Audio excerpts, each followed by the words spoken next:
Hi guys, I'm Azim Agwanza and I'm here for magbuhat og video demo tutorial for creating node class for linked list and validating balance bracket using stack.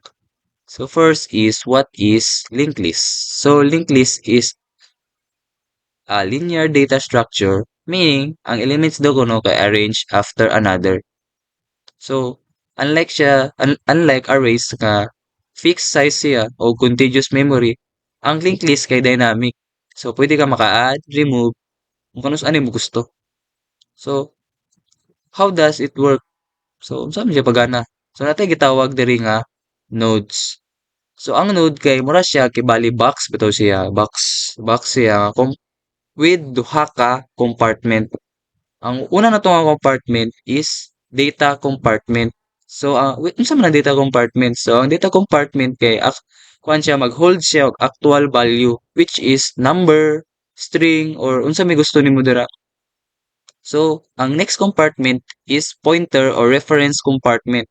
So, kay bale, siya magtudlo kung kinsa ang sunod nga box. Bale, kung una nga box nimo is value nga number. So, magsunod-sunod siya nga i-point niya nga number siya.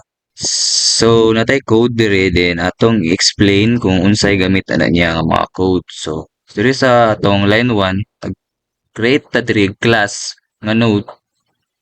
Then next is nagkuan ko diri sa atong line 2 nag-define ko diri og init then natay parameter nga self and data. So unsa na siya? So kani nagbuhat ko diri og constructor nga mag-create bitaw siya og new node bitaw nga na magkuan automatically bitaw siya nga mudagan. So ang data sa atong parameter kay mo na siya ang value nga atong gusto i-store sa atong node. Diri sa self.data equals data kay nag-assign ta diri nga ang value daw kuno kay mapasa sa atong constructor og i-store sa atong attributes sa atong node. So karon ang atong node na ang responsible nga mohawid sa atong data. Next is self.next equals none. So kani ang pinaka-importante gid kay nag-set ta diri sa atong kuan next sa atong attribute next to none. Ngano kay di ba makita na to nga kuan kanang mag-create ta og node. So dili pa siya connected sa atong uban node kay wala pa man.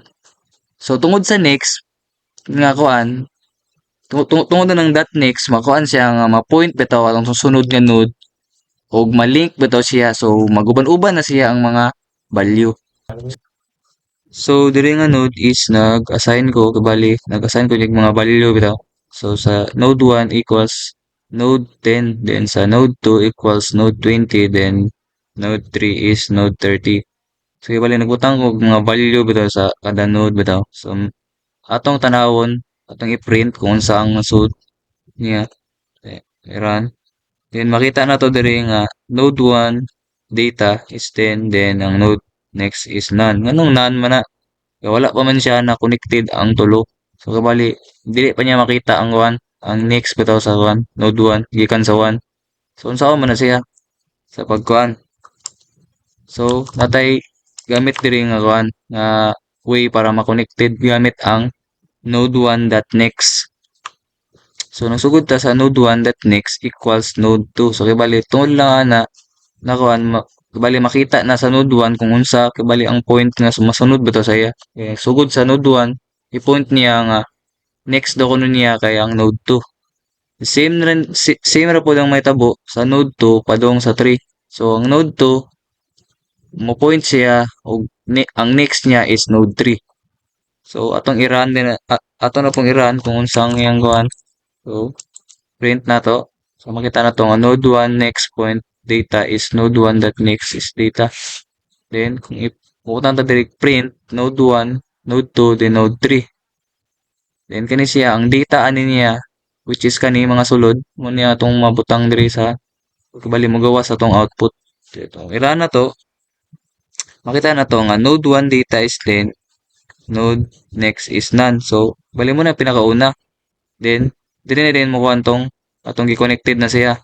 Then node 1 next point is data 20. Then makita na to diri nga node 1 gi-point niya ang node 2, then ang node 2 gi-point niya ang node 3. Then muna ni mga value niya 10, 20, then 30. Then so ang kuan niya is so atong gibuhat dito nga kuan sugod dito is first is nag-create ta og separate nga mga nodes which is katong node 1, node 2, then node 3. Then kadto siya mag initially nga na siya next bitaw equals none. Pero atong gilink sa siya together sugod sa 1 node 1 eh next na pud nato karon para sa node 2. Then ang node 2 next na pud sa node 3. Tungod ana magsugod ta sa node 1 so ma-access na nato ang entire chain sugod sa 1. So bali na sugod ko sa 1 which is 10. Chain na pud niya gitudlo na pud niya ang 2. Then sa katong value na pud sa 2 gitudlo na pud niya ang 3. So mora na siya ang pointer so bali sugod ka sa 1 gi-point niya ang 2 gi-point dayon ang 3. So muna siya ang node. So next sa to tackle is validating balance bracket using stack. So ano kay kuhanin nyo? So unsa dayang balance bracket problem? So kita nga mga IT student, mga natay pabuhat sa atong mga maestro na mga code, daghan ba nga bracket gamiton na to na kung magamit ta og f-string, list, or magkuhan ka, print, kailangan ba na to ng mga. So, ang compiler like VS Code or NetBeans or GDB, i-check niya kung kanina bracket ba, match ba siya. Ang dili ba ito magkuwang ba ito, like mag-print ka, print, open bracket, bali, ace niya, wala mo na sarado, error binabaya. So, muna siya ang issue nga atong kanon sa ubang compiler nga ug kung inana man gani ang mga compiler mo reject ana mo error gina siya para ma-solve na siya efficiently. So kailangan nato og gitawag nato nga stack. Usa ni siya sa most important abstract data type. So unsa di ang stack day? So ang stack is mo na siya ang gitawag nga last in first out or gitawag nato nga LIFO. Then una-una ang stack kay usa ka plato nga hugason nimo sa inyong balay, inyong kitchen. Then muna siyang pinakalas nga plate bitaw ang gibutang nimo sa top. Mo po siyang pinakauna nimo nga kuhaon para hugasan. Then sa stack na upat ka buok nga basic operation. First is push. Next is pop. Then next is pick. Then 4 is empty. So first is unsa di ang push? Muna siya ang mag-add og element to the top sa stack. So kabali mag-add ka og isa para muna siya ang pinakataas. Then ang pop pod nga operation muna siya ang mag-remove sa element gikan sa pinakataas. Kung ang una is push motong mag-add og pinakataas, ang pop is kuhaon niya ang pinakataas. Then ang pick is i-check niya kung unsa ang nas pinakataas pero dili niya i-remove. Then is empty, i-check niya kung ang stack is empty. Then para diri nga problema nato nga gikuha nato sa atong gitakol diri para sa atong problema mo gamit nato diri og duha ka operation. So mo ni ang push og pop. First is mo ni ang strategy nga buhaton nato. Mawalk through nato step by step. So natay number 1 og kuha na for each character nag-input nato input string na.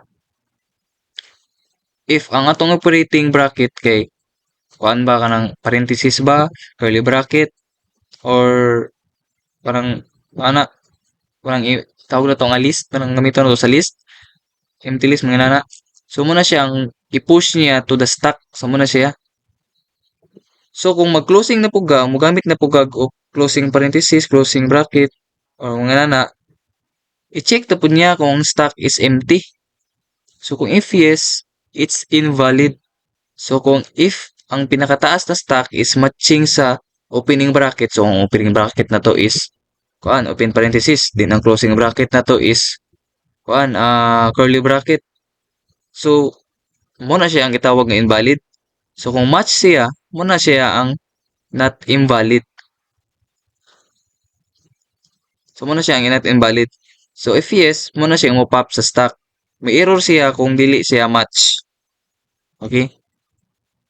So sa pinakaiwit, kung ang stack kay empty, wala ka nagbutang og kuan, tanan bracket kay invalid. So dili siya, so walay remaining nga elements nga kuan, kanang puro bitaw siya tanan invalid. So natay code diri guys. Then atong kuanon kung unsa ang mga gamit niya. Then line 1 is this is the function name and parameter. So muna siya ang function name na to. Function name na to is valid. Then ang atong parameter is letter S. So muna siya ang start string na kailangan na to i-check. Then sa line 3 is stack then empty list. So unsa na siya? So muna siya ang mag-initialize bitaw ka, initializing ka og empty list nga sa Python, nag-initialize ka empty list sa Python, nga ang list kay nag-act siya as a stack. So kibali mo gamit ta og append to push then to pop. Then sa line 6 is pairs kanang pairs. So na siya? Kamo ni siya ang dictionary or maps bitaw nga sa closing brackets ug mo na siya ang corresponding opening brackets. Ngano?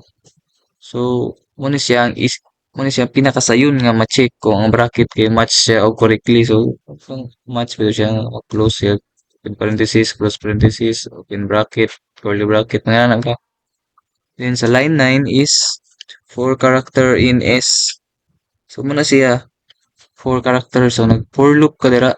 Bali giloop ni mo nga kada karakter sa sulod sa string nga na nag-loop ka dira. Then sa line 13, then sa line 11 o line 12 day, nagkuhan ka dira og kung ang karakter ba sa opening bracket, butang ra kung ang karakter is opening, kung ang karakter do kuno kay opening bracket, kailangan na to i-append sa stack. Kailangan na to i-append sa stack. Then sa 13 to 14 line, so nagkuhan ta dira og elif. So kabali else if na siya. So else kung ang karakter sa sulod bitaw na if ang karakter do kuno kay closing bracket, kailangan na to i-check kung i-check something. Tong line 17 then 18. So ay kuan diri nga if not stuck or stuck is negative 1 or not equal to per character. So natay duha ka i-check diri. So kaning not stuck. So kaning not stuck kay ang kuan niya kay if ang stuck do kuno ay kay empty, ang return niya is false. So kabali wala siya opening nga kuan match. Wala bitaw siya kanang gibali ka-match nga pining sa kuan ba. Then nga bracket then ang stock negative 1 at not equal to pair character. Meaning ni is if ang pinakataas do kuno sa stock is dili bitaw expected nga opening bracket, ang return dipon niya kay false. So nagkuan ka diri nga if either ang condition niya is true, kailangan na to nga immediately return siya as false. Then sa line 20 kay kanang stack swap, which is ang meaning na is if ang match is valid, kailangan i-remove ang opening bracket from the stack. So kailangan do remove ang pinakakuan. Kung valid siya, kailangan nang i-remove opening. Okay. Kung kabali valid na siya kay kompleto man ang bracket no. So dili na nato need na kung isa na kung bracket kay match naman tong duha close ug open. Then dito sa line 22 return length then stack is equal to 0. So ibali sa pinakalas do kuno kay valid siya only if ang stack is completely empty. So if kung daay remaining nga bracket, invalid na siya. So ato na i-check kung unsa man ang gawas niya kung mag-input na to or i-print na to ang code bitaw.